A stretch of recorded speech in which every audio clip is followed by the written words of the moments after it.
A dark psychology method to tell if someone will cheat. They say you can't predict betrayal, but psychology disagrees because people don't just cheat suddenly. Their mind shifts long before their body ever does. Their eyes slip, their tone cracks. Their behavior changes in quiet ways they think no one will notice. And that's where this story begins. It starts with a man named Ethan, a calm, logical man, someone who trusted too easily and questioned too little. He believed loyalty was simple. If you give it, you get it back. But life doesn't run on fairness. It runs on patterns. Dark patterns most people never see until it's too late. One evening, Ethan sat across from his girlfriend, Claire. The kitchen was silent except for the faint hum of the refrigerator. Nothing dramatic was happening. No arguments. No distance.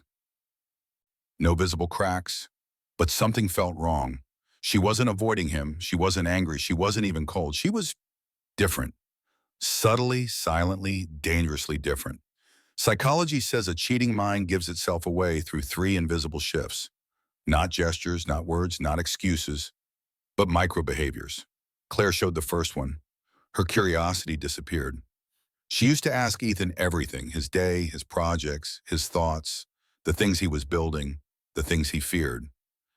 Now she asked nothing, not because she was distracted, but because her mind was already full of someone else, full of a new emotional world Ethan was no longer part of. The human brain can't invest deeply in two people at the same time. Once someone new captures the emotional center, the old connection begins to dim, quietly, softly.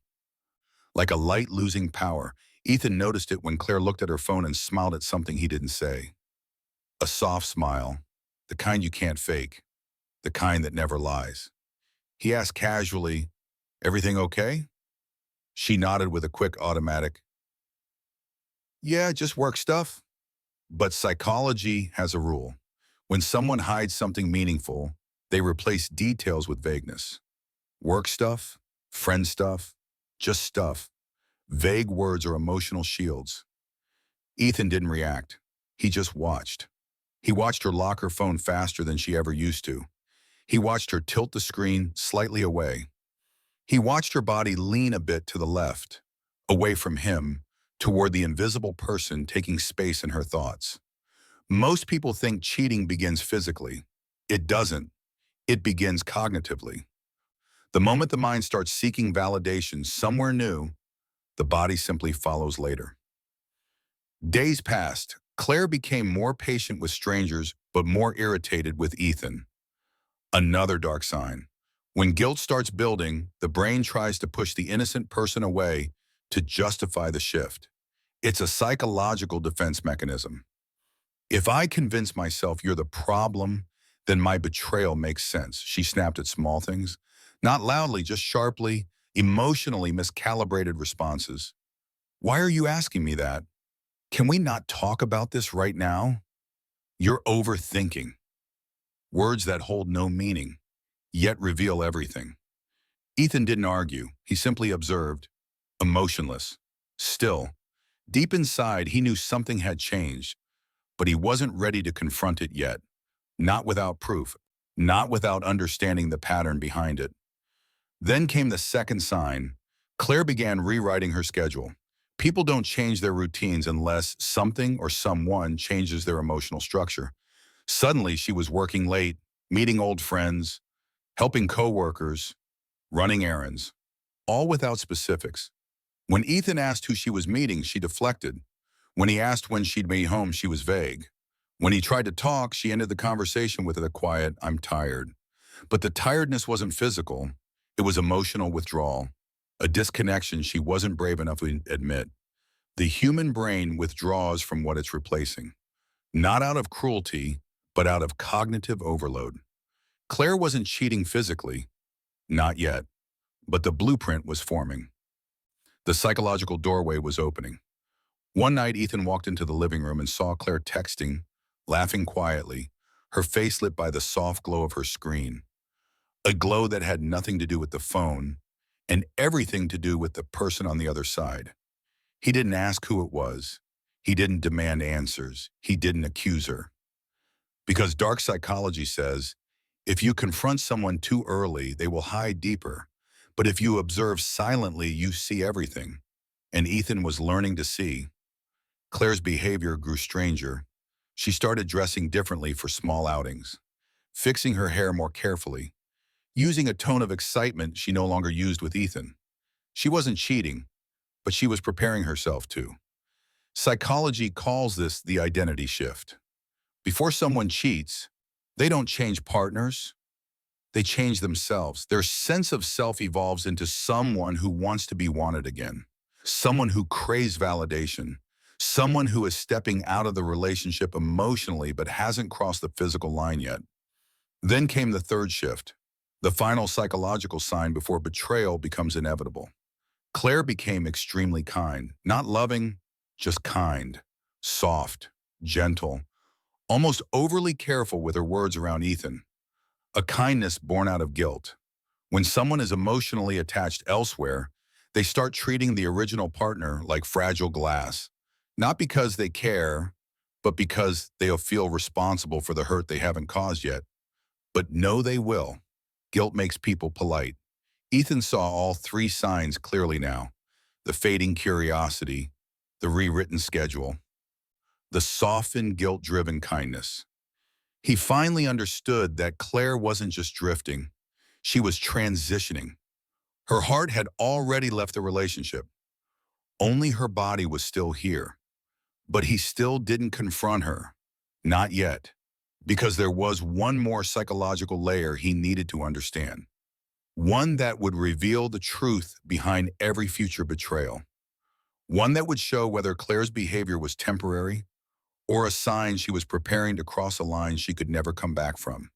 No headings, no Urdu, no character change, clean, intense, black and white tone.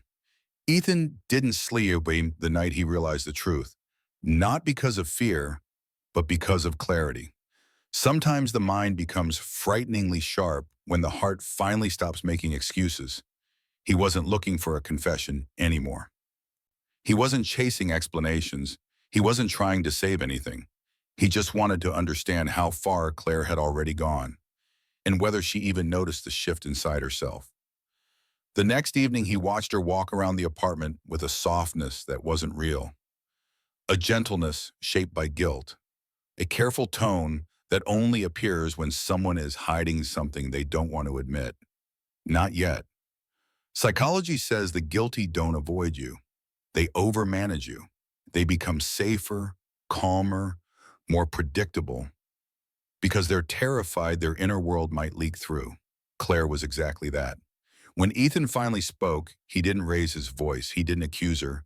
He simply said, "I need you to be honest with me." Her fingers froze around her phone. Not a big reaction, just a half-second pause. But micro-reactions always reveal the truth long before words do. Claire smiled, trying to stabilize the moment. "What do you mean?" "People lie with words, but they tell the truth with timing." Ethan leaned forward. "I'm not asking what you've done. I'm asking where your mind has gone." That single sentence broke her composure. Her eyes drifted downward, her voice lowered, and for the first time, she didn't have a rehearsed answer. Silence filled the room. Heavy, sharp, honest. Finally, Claire whispered, "I didn't mean for anything to change." That was it. Not a denial, not an explanation. Just a quiet admission that her emotional loyalty had already shifted. People always confess indirectly, not to reveal the truth, but to avoid the guilt of hiding it. Ethan didn't ask who it was. Names don't matter when the bond is already broken. He didn't ask how it started, because it always starts the same, with attention, validation, curiosity, and the slow erosion of boundaries. He just asked one final question. Did you notice yourself changing, or did you pretend not to? Claire swallowed hard, and tears gathered in her eyes, not because she loved him, but because she hated the version of herself she had become. "I didn't want to see it," she said. And that was the end, not loud, not dramatic, just inevitable. People think relationships end with betrayal, but the truth is darker. They end the moment someone stops choosing you internally, even if their body is still in the same room. Ethan stood up, calm, steady, almost detached. He had spent weeks observing the psychological shifts that predicted her betrayal long before she ever acted on it. He didn't need proof. He had patterns. He simply said, "Thank you for being honest," even though she wasn't fully honest. But honesty isn't about words. It's about the shift someone can no longer hide. Claire reached for him as he walked away. Not out of love, but out of fear. Losing someone loyal is more frightening than gaining someone new. But Ethan didn't stop. He didn't look back. He didn't argue. He didn't fight.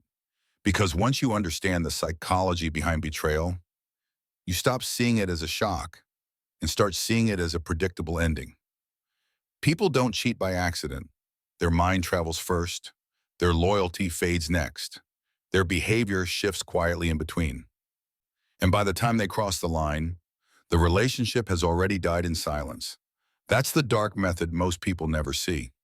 The mental drift that reveals everything before anything happens. Ethan learned it the hard way. Claire learned it too late. And the truth is simple. You can't stop someone from cheating, but you can always see it coming if you're willing to pay attention to the darkness before the damage.